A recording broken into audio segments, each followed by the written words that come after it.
Deus, nosso Pai misericordioso, assim agradecemos, Senhor, por mais esta oportunidade, por mais esse dia magnífico, em que houve a chuva, houve o sol, houve nuvens e agora o céu está aberto e estrelado. Assim agradecemos, Senhor, pela oportunidade da vida, pelo mundo ao qual nós estamos agora encarnados, habitando para o nosso progresso, para o nosso desenvolvimento. Que possamos dar início a mais uma oportunidade de estudo, de entendimento e compreensão da doutrina espírita, para cada vez mais, através do nosso esforço, da nossa vontade, da nossa inteligência, ampliar o nosso conhecimento e a nossa prática no bem. Que possamos dar por início a reunião dessa noite de hoje, agradecendo a oportunidade da vida e da existência. Que assim seja, graças a Deus. Conosco, então, hoje, Rogério, e o tema está lá no Livro dos Espíritos, no capítulo 9, Poder Oculto, Talismã, Feiticeiros, Bênçãos e Maldição.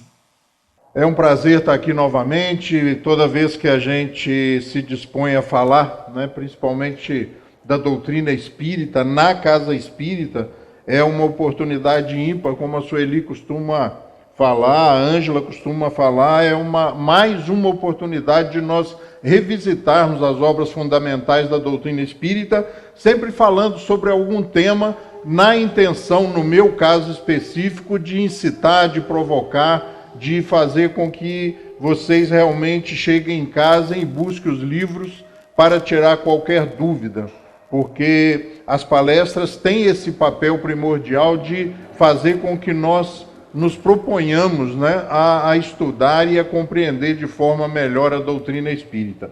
Hoje, como o Washington falou, a gente vai falar de poder oculto, talismãs, feiticeiros, bênção e maldição. Está lá no Livro dos Espíritos, no capítulo 9, Intervenção dos Espíritos no Mundo Corpóreo. A intervenção dos nossos irmãos e de nós, né, tomara que seja daqui a bastante tempo, né, no mundo corpóreo.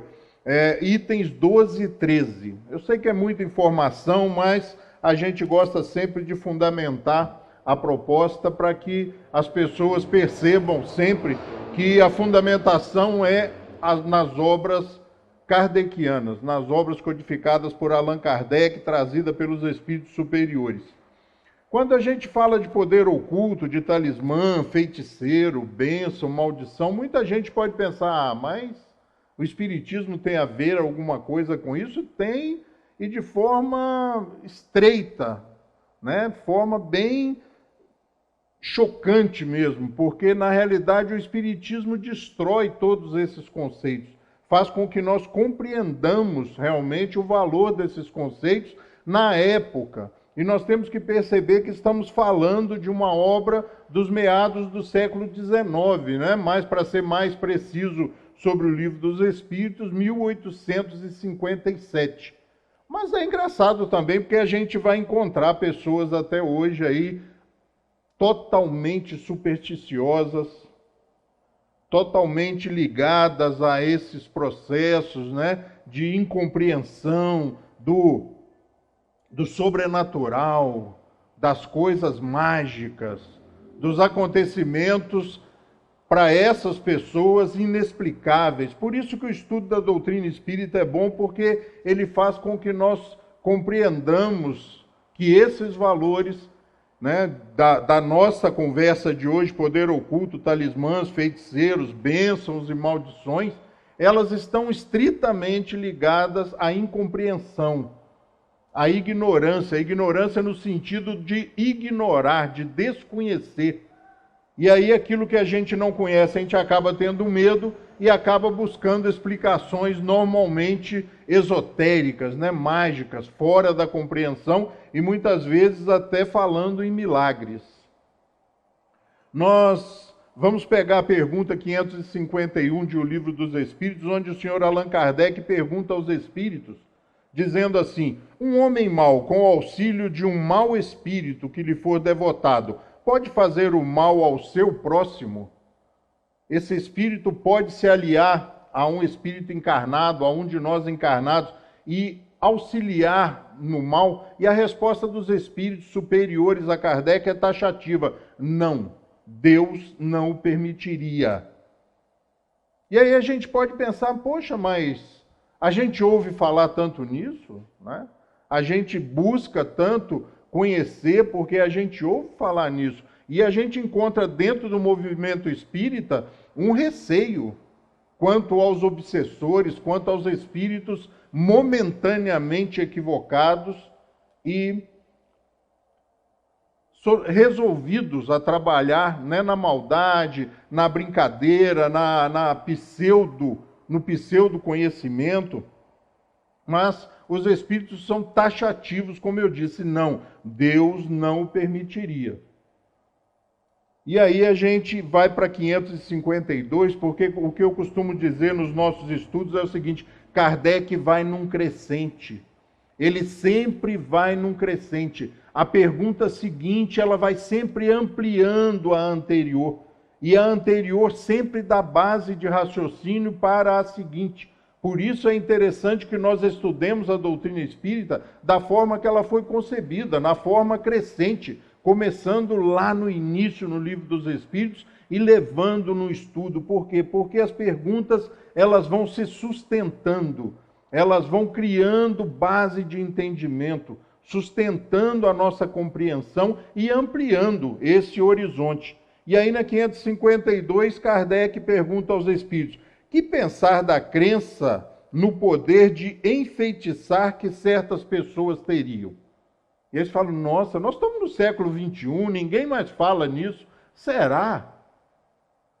Será que realmente a gente não pensa ou, sei lá, absorveu esses valores, esses conceitos? Eu gosto muito de observar esse pessoal que conserta telefonia, internet. Eles chegam na calçada, né, levantam aquela escada grande de fibra lá de alumínio, encostam no poste, e eu começo a observar as pessoas. As pessoas vêm, quando vem a escada, não sabem o que fazer.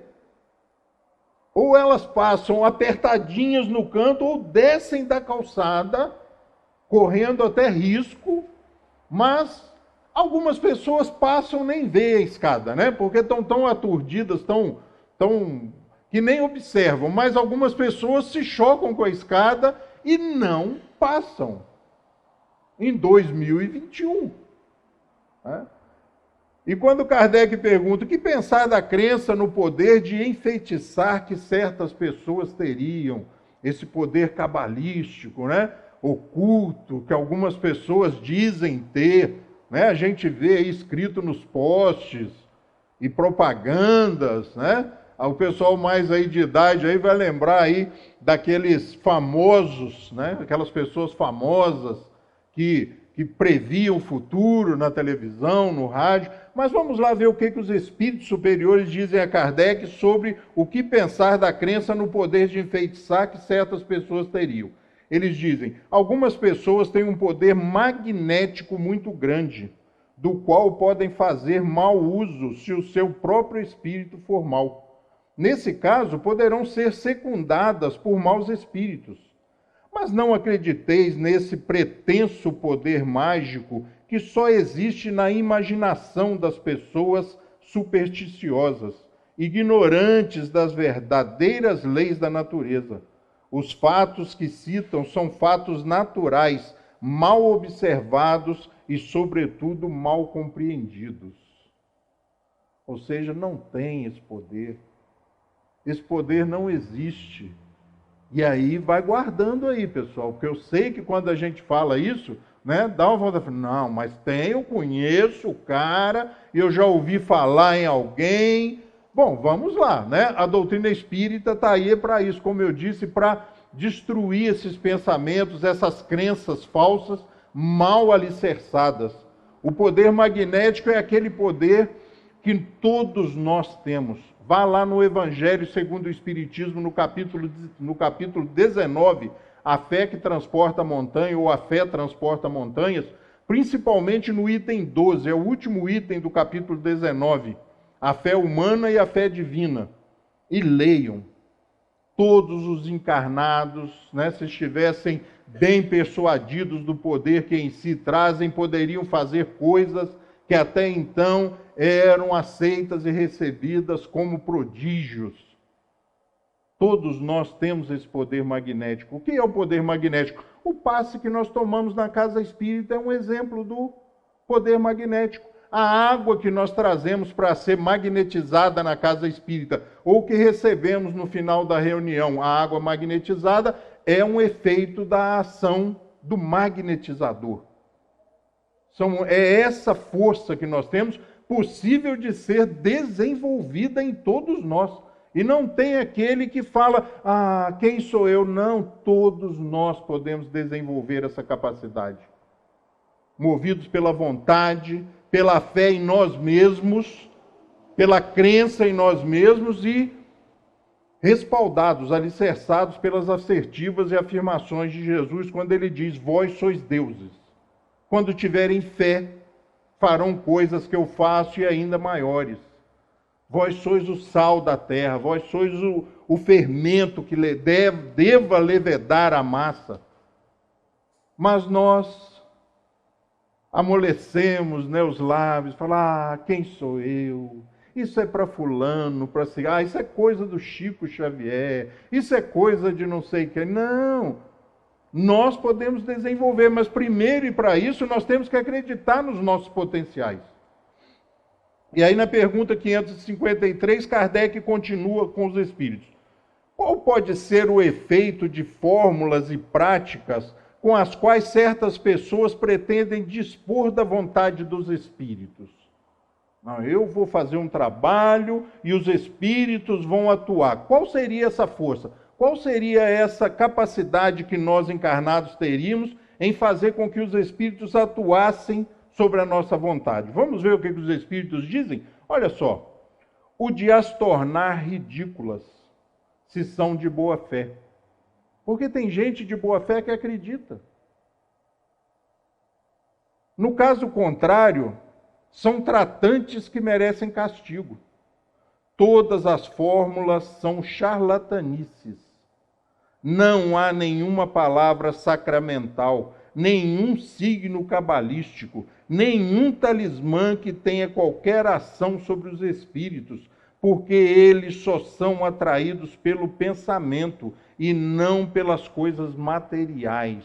O Espiritismo vai mostrando para a gente que esses valores, essas coisas que nós ainda trazemos arraigadas nas nossas consciências lá de outras experiências encarnatórias, são, na maioria, fatos mal explicados, mal compreendidos, mal entendidos. E nós vamos nos deparar com essas crendices, o espelho quebrado, o gato preto, a escada e mais um monte de coisa, o galho de arruda atrás da orelha, um troço fedorento. Só serve para espantar talvez mosquito, porque, e nós vamos lá e vamos botar lá a folha de arruda. Eu sei que tem gente que vai ouvir essa palestra e vai se contorcer na cadeira. Não, lá no meu quintal eu plantei lá, comigo ninguém pode. Espada de São João, pode plantar o que quiser. O que manda é aqui, sintonia. Sintonia com o bem. Vamos ver o que Kardec fala da 553A, porque ele desdobra às vezes. Ele não fica satisfeito com a resposta dos espíritos e sabia que nós também não ficaríamos e pergunta, certos espíritos não ditaram algumas vezes fórmulas cabalísticas? Mas peraí, senhores espíritos, me parece que alguns espíritos ditaram fórmulas cabalísticas. Faça isso que vai dar certo. Faça isso que você vai conseguir isso. Vamos ver o que os espíritos dizem? Sim. Tendes espíritos que vos indicam signos, palavras bizarras, ou que vos prescrevem certos atos, com a ajuda dos quais fazeis aquilo que chamais conjuração. Mas ficai bem seguros de que são espíritos que zombam de vós e abusam da vossa credulidade. Espíritos brincalhões, pseudo-sábios, como nós temos aqui encarnados, pessoas que acreditam piamente nessas coisas. E ao desencarnarem na espiritualidade, vão continuar a acreditar e vão nos transmitir essas bizarrices. Olha a palavra dos Espíritos. Fórmulas cabalísticas. Vou riscar aqui no papel. Para, né? Para, porque se fosse assim, o que seria de nós? Nós que temos tantas pessoas que não gostam de nós por vários motivos. Nós que cultivamos, às vezes, algumas inimizades. Já pensou se você tem um poder realmente de fazer o mal àquela pessoa de forma inadvertida, de forma livre? 554A. Aquele que, com ou sem razão, confia naquilo a que chama virtude de um talismã, não pode, por essa mesma confiança, atrair um espírito? Porque então é o pensamento que age. O talismã não é um signo que ajuda a dirigir o pensamento? E eu pego um talismã, alguma coisa, coloco no bolso, ou guardo em casa, ou coloco lá e digo assim, eu vou pensando naquilo, não, isso aqui vai me proteger. O que Kardec diz é isso. Isso aqui vai me proteger, isso aqui vai fazer com que os espíritos me protejam, ou que alguém me proteja, ou que o mal não me atinja. E o pensamento disso não vai atrair espíritos? Vamos ver o que os espíritos dizem? Isso é verdade.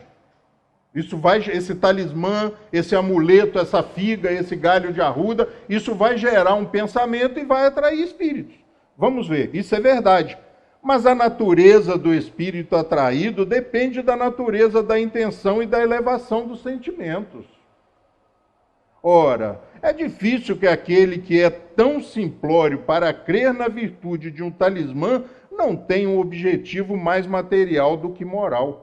Qualquer que seja o caso, isso indica estreiteza e fraqueza de ideias, que dão aso aos espíritos imperfeitos e zombadores. Vejam como o Espiritismo vai nos libertando dessas coisas, né? Vai nos fazendo compreender que, na realidade, o que nós gostaríamos que fosse um passe de mágica, esses talismãs, esses signos, não tem nenhum significado real, nenhuma função real. Chama os espíritos? Sim, chama. Mas que espíritos nós vamos chamar com esse tipo de busca? De uma proteção indevida, de um mal indevido? Que tipo de espírito nós vamos atrair? Espíritos brincalhões, que acreditam também nessas coisas. Né? E aí vem a 555, que eu sempre cito essa pergunta, a gente não tem jeito de esquecer. É um número até cabalístico, já que nós estamos falando em signos cabalísticos, né? 555, nossa, olha que coisa, né? Não tem jeito de errar. É a pergunta 555 de O Livro dos Espíritos. E Kardec pergunta aos espíritos, que sentido se deve dar ao qualificativo de feiticeiro? Rogério, nós estamos em 2021, ninguém fala mais nisso. Pensem bem. Vamos ver o que os espíritos dizem a Kardec. Esses aqui chamais feiticeiros são pessoas, quando de boa fé, que possuem certas faculdades, como o poder magnético ou a dupla vista. Mais uma vez, fala-se em magnetismo humano, poder magnético. E dupla vista, outra capacidade, outra característica, outra aptidão, uma mediunidade que o movimento espírita colocou de lado. Pouquíssimas pessoas hoje no movimento espírita sabem especificamente o que é a dupla vista. E também o magnetismo. Nós ouvimos dentro do movimento espírita que o magnetismo está sendo trazido para dentro do espiritismo. Que as pessoas que trazem, que acreditam no magnetismo, estão querendo impor isso à doutrina espírita. Equívoco. Totalmente equivocado. Essas pessoas que eram vistas como mágicos, magos, curadores, curandeiros, são pessoas dotadas de um poder magnético extremo. Como Jesus. Ah, mas Jesus, Pedro. João, Paulo, Zé Arigó.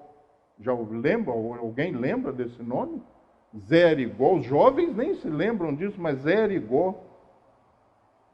E outras tantas pessoas que têm essa capacidade, que assustam as pessoas que não conhecem o Espiritismo.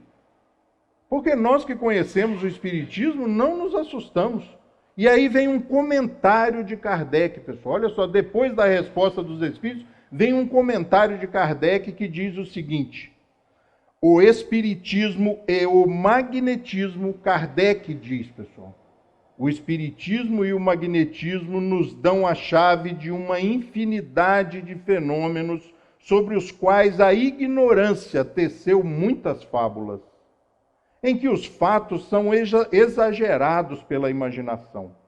O conhecimento esclarecido dessas duas ciências, que se resumem numa só, mostrando a realidade das coisas e sua verdadeira causa, é o melhor preservativo contra as ideias supersticiosas, porque revela o que é impossível, o que está nas leis da natureza e o que não passa de crença ridícula. Olha só. E aí nós temos, mas como eu vou aprender isso? Só tem um jeito de aprender espiritismo e magnetismo: estudando as obras fundamentais da doutrina espírita, na ordem em que elas foram concebidas. Ali, propositalmente, elas estão fora de ordem, mas a ordem para aqueles neófitos, para os novatos, para aqueles que não conhecem, comecem pelo livro que é o Espiritismo do Sr. Allan Kardec. Depois o Livro dos Espíritos.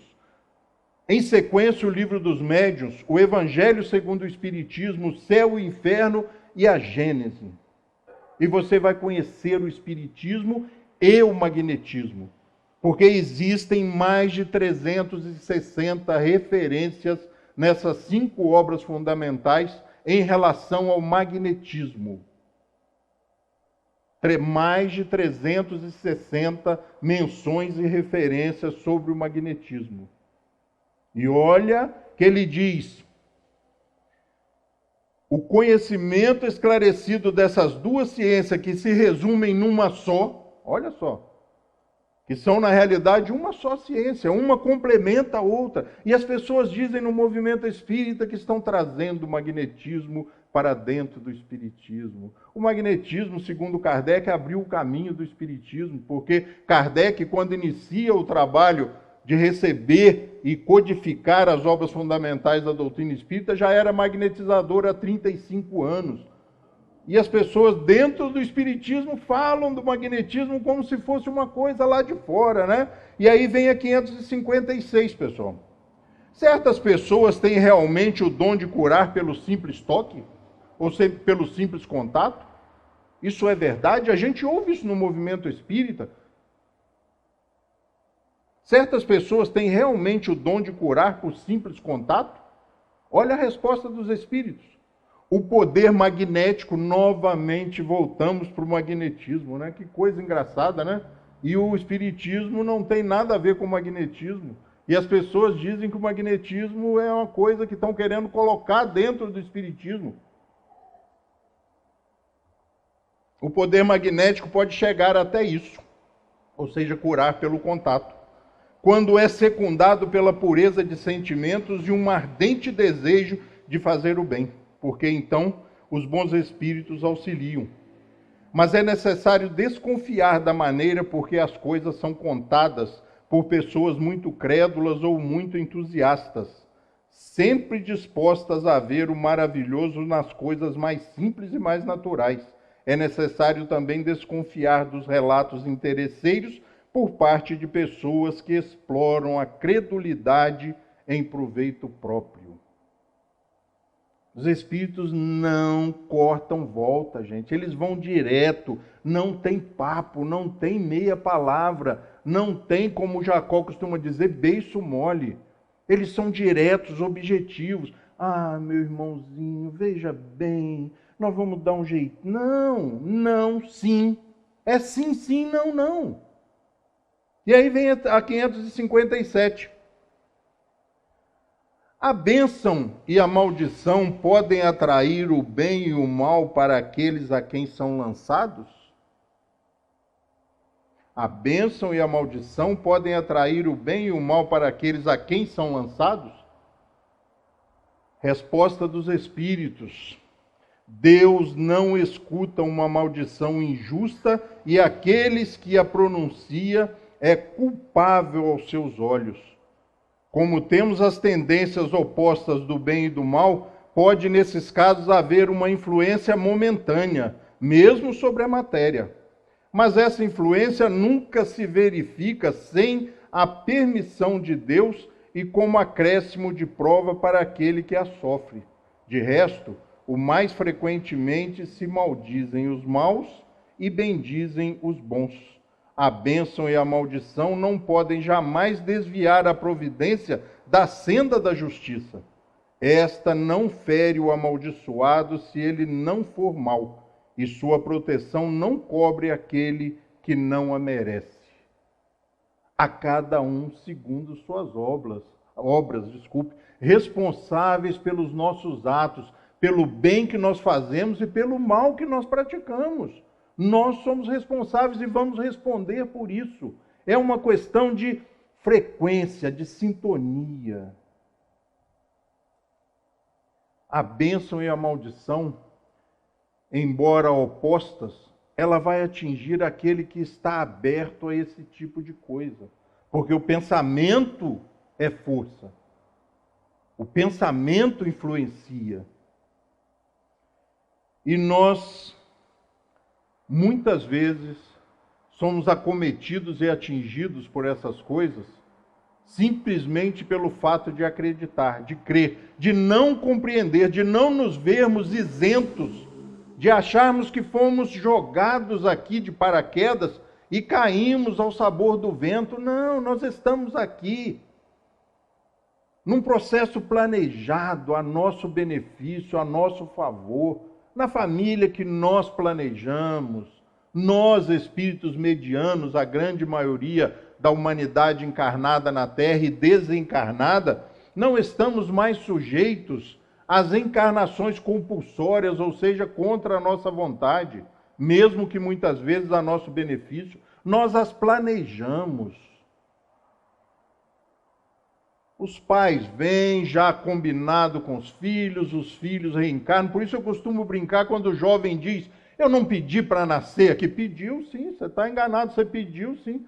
Você nasceu no lar que você tinha que nascer, para te ajudar no seu progresso, no seu encaminhamento. Ah, o pai de fulano é tão legal, eu gostaria de ter nascido lá. Pois é, você é indisciplinado do jeito que é. Se você nascesse num lar onde os pais não fossem rígidos ou duros como aqui em casa, você certamente não daria boa coisa, né?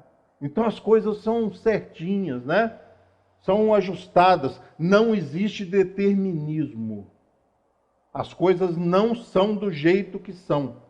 Elas são da melhor forma que devem ser para nos auxiliar nessa caminhada. Mas temos que fazer a nossa parte. Eu vou contar uma história muito interessante da importância dessa sintonia, de nós estarmos abertos ou fechados a certas influências que existem. Porque o pensamento é complicado. Eu estava na casa espírita há alguns anos atrás, chegou uma pessoa e disse assim: olha, tem um atendimento fraterno para fazer. Uma pessoa que chegou aqui totalmente aturdida, é minha amiga lá da empresa, eu a trouxe aqui porque ela está totalmente aturdida de uns 3 dias para cá. E eu falei: olha, me dá mais informações, se você sabe, me dê mais informações para que eu possa ajudá-la na nossa conversa.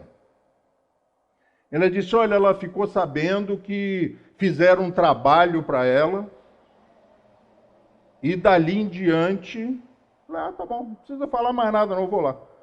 E aí fui lá, eu e mais uma pessoa, entramos na sala com essa pessoa e ela pedia a ela que narrasse o fato. Ela disse: olha, fiquei sabendo lá na empresa que uma colega, né, eu não posso nem dizer que é uma colega, uma inimiga lá do trabalho, fez um trabalho para afastar meu companheiro, e isso realmente aconteceu, e eu fiquei sabendo agora.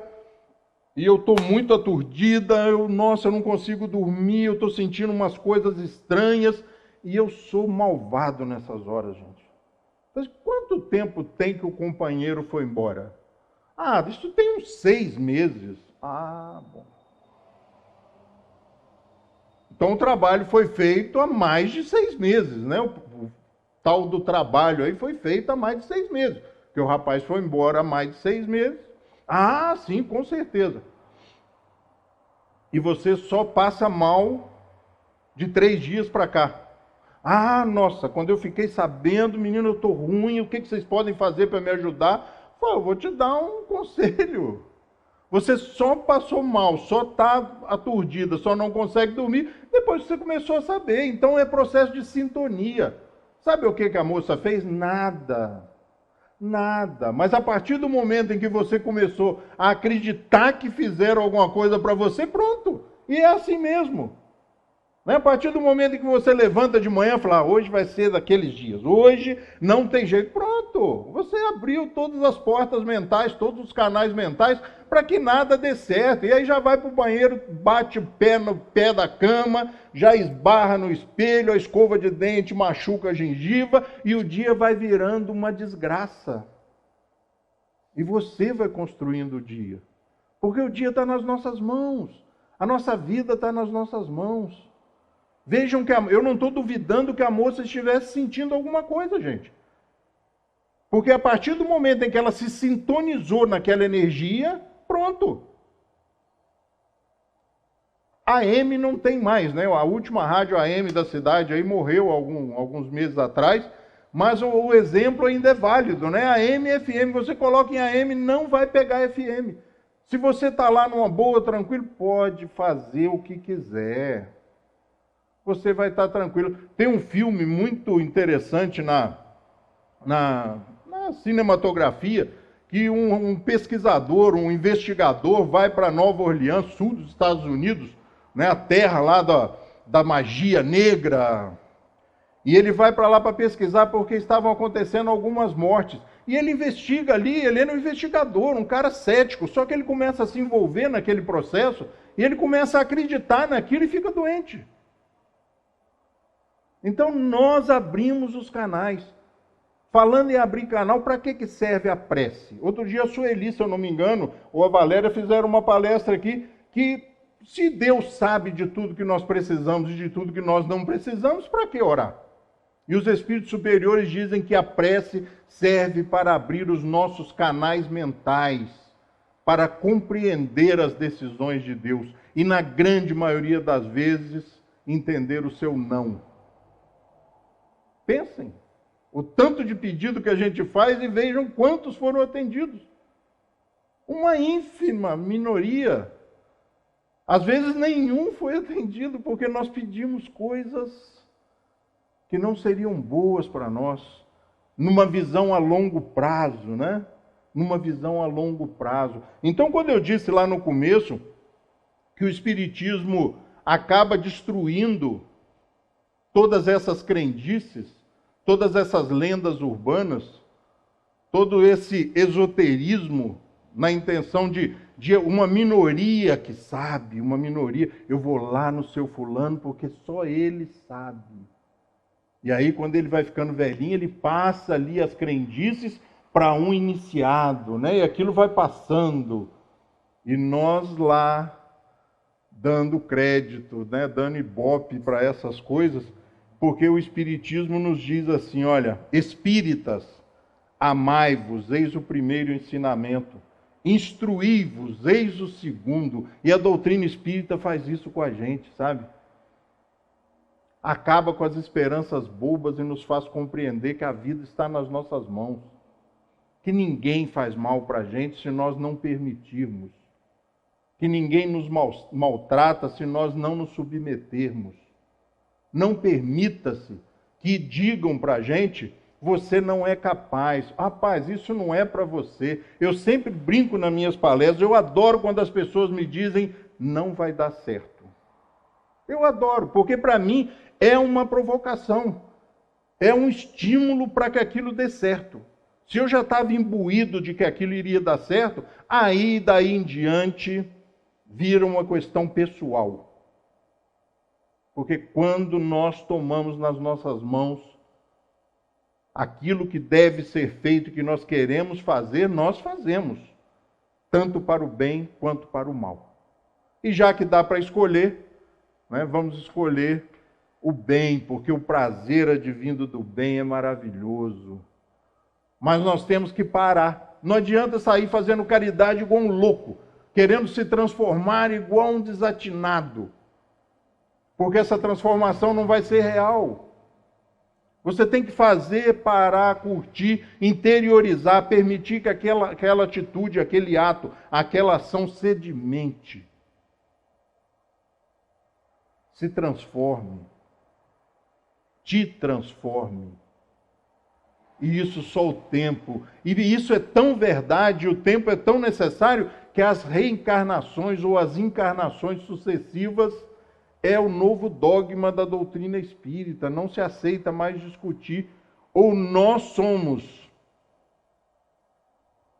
participantes, atores desse processo de reencarnações sucessivas, ou Deus não sabe fazer gente, porque Ele não consegue fazer um igual ao outro. E nós somos tão diferentes porque nós somos resultado do nosso próprio esforço, da nossa própria caminhada. Mesmo aqueles que foram concebidos, que receberam o selo da razão na sua fronte, no mesmo instante da mão divina, caminharam de forma diferente, progrediram de forma diferente. Nós somos fruto do nosso esforço, do nosso empenho, da nossa vontade, da nossa garra de crescimento, de evolução. Por isso alguns espíritos nos frustram, nos incomodam. A vida passa por eles desapercebida. Sabe aquele... Roubaram meu carro. Roubaram meu carro. Aconteceu isso. Eu tive doente. Não se abala, ele vai vivendo. Não é indiferença à vida. É aceitação e compreensão de que isso aqui é um curso, é um aprendizado, que nós somos espíritos imortais. Isso parece uma coisa boba e que todo mundo acredita, mas não é fácil acreditar na reencarnação, na sobrevivência do espírito, porque quando a morte se aproxima, nós trememos. Ainda é o grande gigante da alma humana. Ainda nos chacina a todos. É o sentimento de perda, é a saudade antecipada. Nós já ouvimos falar que eles sobrevivem, que nós já sobrevivemos inúmeras vezes, mas falta-nos a certeza. E é isso que o Espiritismo faz. Faz com que isso seja construído. Não se conhece uma ciência, não se enfronha-se numa ciência em 2, 3, 4 meses. São necessários anos para formar um advogado, um médico, e o Espiritismo é grandioso. E são necessários alguns anos para que você interiorize esta doutrina, que é uma doutrina essencialmente cristã, é uma nova forma de ver, é um prisma novo sobre a doutrina cristã.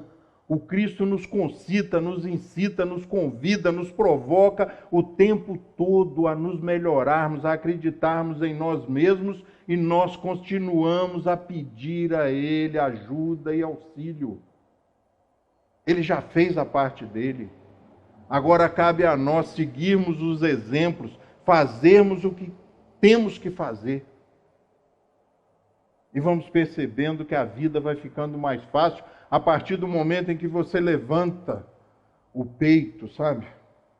Que você olha para frente, que você começa a acreditar quando Ele disse, e Ele não ia brincar com a gente. Só se coloca no ombro de cada um aquilo que você consegue carregar. Não se coloca peso excessivo em ombros fracos. Nós estamos no lar certo, na cidade certa, no bairro certo, convivendo com as pessoas certas, e cabe a nós acreditarmos que venceremos. nós sairemos vencedores. E quando não dá certo, é porque fomos um pouco omissos. Porque muitas vezes declinamos do convite. Tá chovendo, né, rapaz? Hoje, nossa, choveu. E sol quente. Né? E nós vamos arrumando desculpas. Nós vamos fugindo. E nos esquecemos, retornando um pouquinho atrás ao que eu vinha dizendo. Eles estão vivos. Nós sobreviveremos à morte física. Isso dá uma segurança, sabe? Eu contei outro dia no estudo, uma pessoa muito próxima a mim, há uns anos atrás, foi moda, né? Regressão de memória, regressão, terapia de vidas passadas. Graças a Deus passou. Por que graças a Deus passou? Qual é a posição da doutrina espírita em relação a essas terapias? Só se for terapêutica. Só se for terapêutica. Você já está fazendo análise, já está se tratando e não consegue resolver, e aquele impasse, e o Espiritismo diz, comporte-se como aquele que sai de um cômodo e ao fechar a porta, seu paletó, ou sua blusa, ou sua camisa, ou seu vestido fica preso, te impedindo de seguir em frente. Só aí volte lá, abra a porta e se liberte. O Espiritismo não é contra a terapia de vidas passadas, mas só em casos realmente essenciais. Porque se fosse para lembrar, nós lembraríamos. Então é como a última cartada, a última chance, só isso. Eu já tentei tudo e não deu certo. Eu vou lá então e aí essa pessoa, já pensaram que eu tinha esquecido, né, da pessoa. E essa pessoa foi fazer terapia lá com um terapeuta. Bom, fez a terapia e falou que ela ia narrando as coisas, né? Um cerco na Idade Média, e a cidade, era comum isso, né? Os exércitos cercavam a cidade e deixavam faltar água e comida.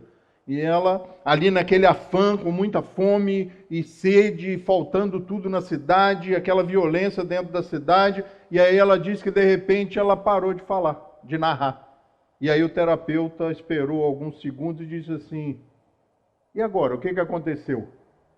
Ela falou assim, morri. Só morri. Vamos para outra. Aí outra. E agora? Morri. Morri de novo.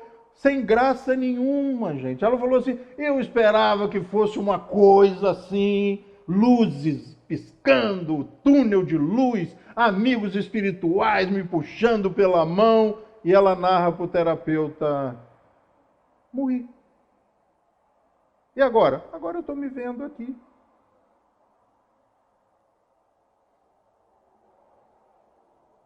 Não há dor na morte.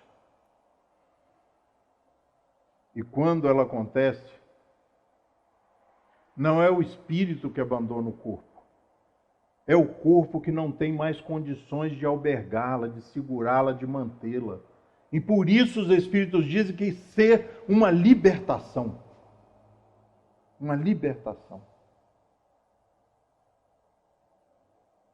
E esses valores, esses conceitos estão exatamente instruídos. Eis o segundo mandamento. Estudar o cristianismo, estudar a doutrina espírita, estudar o cristianismo sob as luzes da doutrina espírita, num mundo totalmente globalizado, onde a informação chega a nós e nunca nós a tivemos na palma das nossas mãos. Obras fundamentais da doutrina espírita, você pode se dar ao luxo de saber qual a tradução que você quer. Eu quero estudar Guilom Ribeiro, quero estudar José Herculano Pires, tem um monte de traduções, tudo de graça. Eu não gosto de ler no computador ou no tablet, baixe em PDF, imprima. De graça, tudo de graça. Vá aos livros, estude, sabe por quê? Porque essa doutrina espírita, no meu caso específico, mudou a minha vida. Mudou a minha vida. E quando eu digo que as coisas acontecem no momento exato, é porque lá pelos 23, 24 anos de idade, eu comecei e lidei com a doutrina espírita pela primeira vez. E se talvez, analisando hoje já com meus 58 anos, olho para trás e digo, se não tivesse tomado esse caminho, não ia dar certo. Não ia dar certo. Porque tinha tudo para dar errado. Né, mãe? Tinha tudo para dar errado.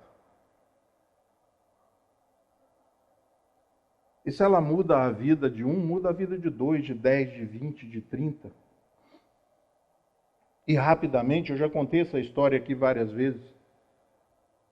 Primeira vez que eu entro numa casa espírita, alguém me leva porque eu estava doente.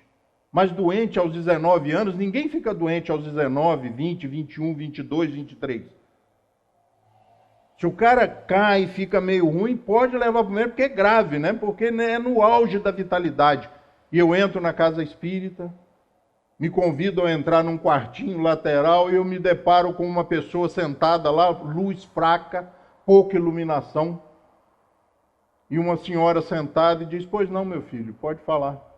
Eu falei, não, mas foi minha sogra que me trouxe, doido para me ver livre daquele constrangimento, daquela situação. Ela disse assim, o que você está sentindo? Eu falei, normal, estou com náuseas, vômito, dor de cabeça, um mal-estar danado, uma dor nos olhos, não consigo dormir, pô, mal já há umas 2, 3 semanas. Ela vira para mim e disse assim, pare de ler o livro que você está lendo, que você vai melhorar. Aquilo foi a mesma coisa que enfiar um monte de alfinete na sola do meu pé. Eu falei, mas o que tem a ver o livro? Você é um dos personagens desse livro e isso está mexendo com as suas memórias, com as suas reminiscências, com seus arquivos mnemônicos. Falei, como é que é? Eu nunca tinha ouvido falar em reencarnação e a mulher me disse que eu fui um personagem do livro, um livro histórico. E eu preparei a segunda pergunta, ela falou, não adianta que eu não vou te falar, porque isso vai influenciar ainda mais. Pare de ler que você vai melhorar. E eu saí da cabine e caminhei até a porta do centro pensando comigo mesmo. Agora eu morro, mas eu leio esse livro até descobrir.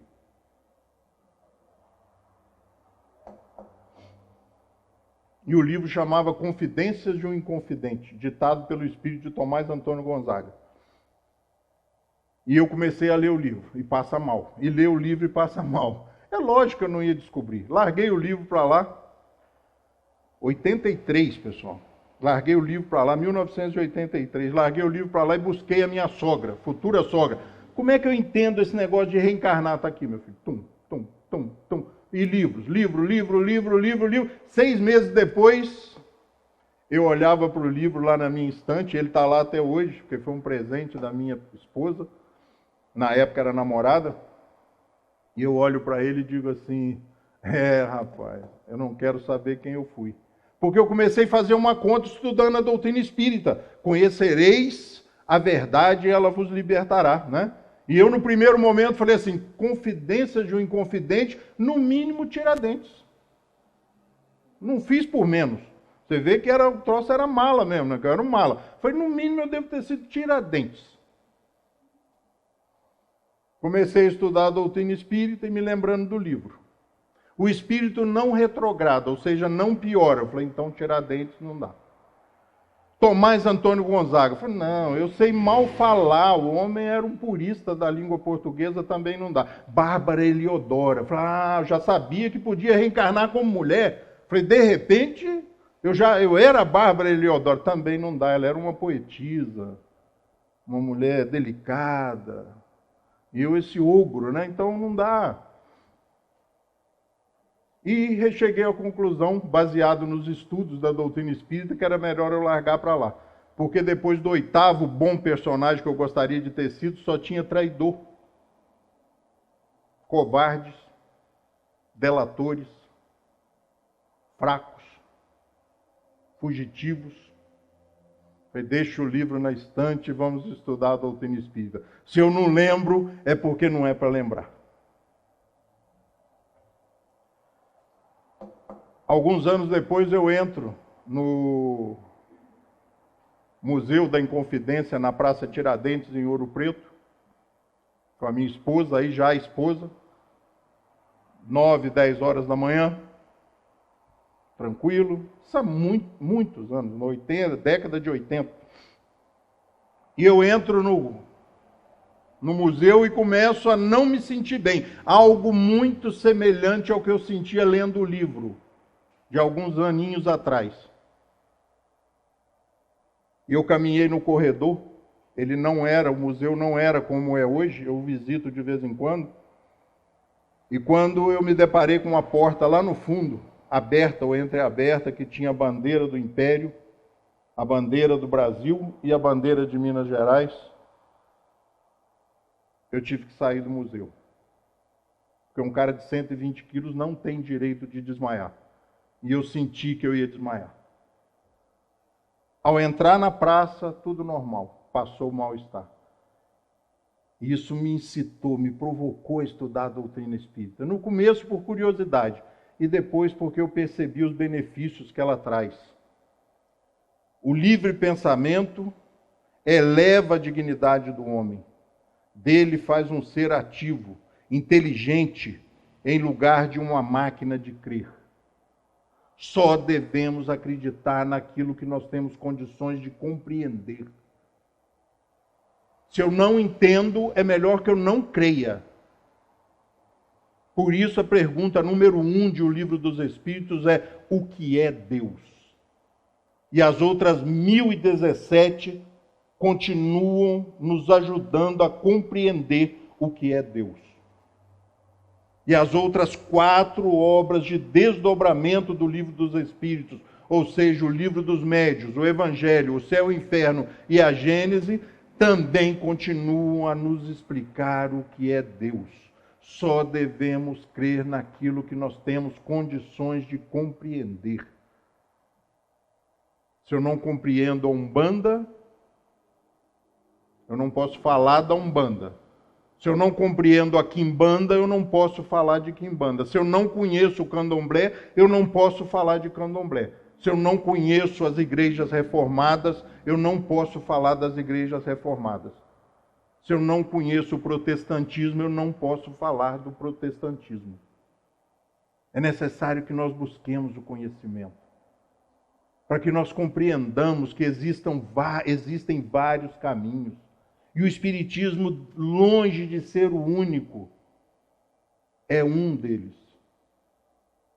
Que a liberdade de escolha, que o livre-arbítrio nos concede de escolhê-lo.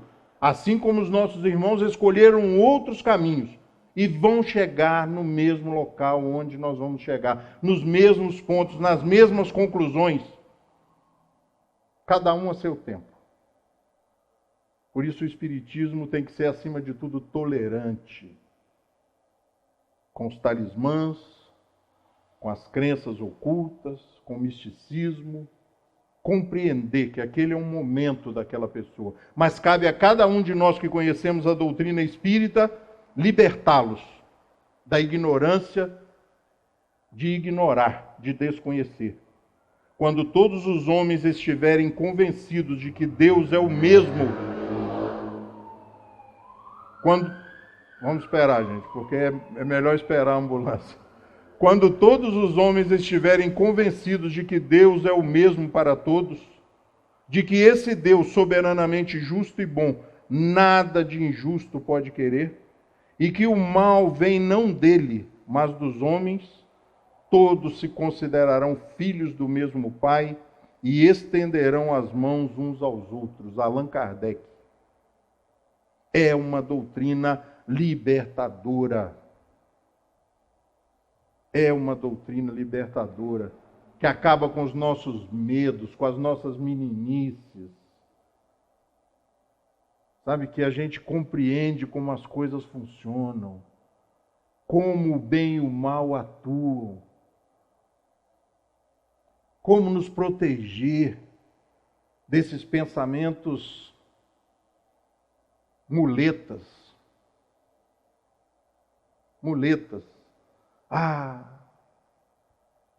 O dia que eu não vou no centro, parece que falta alguma coisa. Compreenda por que esses minutos diferenciam sua semana. Ah, a semana que eu não tomo passe, parece que nada dá certo. Procure compreender o que acontece no processo do passe. Ah, eu adoro minha água magnetizada, né? Levar minha aguinha, eu vou tomando a semana inteira. Compreenda por que essa água faz efeito, por que essa água faz com que você perceba alguma coisa de diferente. Entenda, aprenda, liberte-se da mão das pessoas. Equivocadamente, muita gente diz assim, ó, fulano, lembra de fulano? Lembra que veio aqui? Olha, chegou aqui, rapaz, um caco, a pessoa estava toda ruim, estudou com a gente, trabalhou aqui no centro, aprendeu, nós ajudamos ele, e foi embora, nunca mais voltou, Roberto. Que bom, né? É sinal que funcionou. Isso aqui tem que parecer uma faculdade, sabe? Onde você faz, terminou o curso, vai aplicar, vai construir casa, vai salvar vida, vai fazer ponte, vai fazer qualquer coisa, vai trabalhar, vai colocar em prática. Vai colocar em prática. Já pensou uma casa dessa com 101 anos? Se todas as pessoas que entraram aqui, que estão encarnadas, estivessem frequentando ainda? Eu estava fazendo a palestra lá na Praça do Suspiro, né? Tanta gente. Por isso que a doutrina é libertadora, ela tem que libertar. E aí vieram depois alguns espíritos que nos deram mais uns beliscões. Olha o que o professor José Herculano Pires diz. O espiritismo é uma doutrina de bom senso, de equilíbrio, de esclarecimento positivo dos problemas espirituais, e não de hipóteses sem base ou de suposições imaginosas. É bom senso, é olhar e compreender por quê, como é, como acontece, como pode ser. Isso não é, isso é mentira. Por que isso funciona? Por que isso não funciona? Por que eu me sinto bem? Por que eu me sinto mal? E vamos terminar por aqui, pessoal, porque o relógio, pelo menos para mim, quando eu falo de espiritismo, anda muito rápido. Nós fomos alcançados pelo horário. E eu vou pedir a vocês só mais um minutinho. Não deixe o espiritismo na casa espírita. Não deixe o que eu falei aqui hoje, aqui. Leve com você. Discordando ou concordando. Vá aos livros. Passe ali e veja com a Valéria ali como é que faz para pegar uma obra fundamental. Se você nunca leu nada, leve o livro dos Espíritos. Estude essa doutrina. Essa doutrina muda a vida. Essa doutrina faz com que nós nos sintamos livres. Livres. Uma boa noite para vocês. Que Jesus nos abençoe a todos.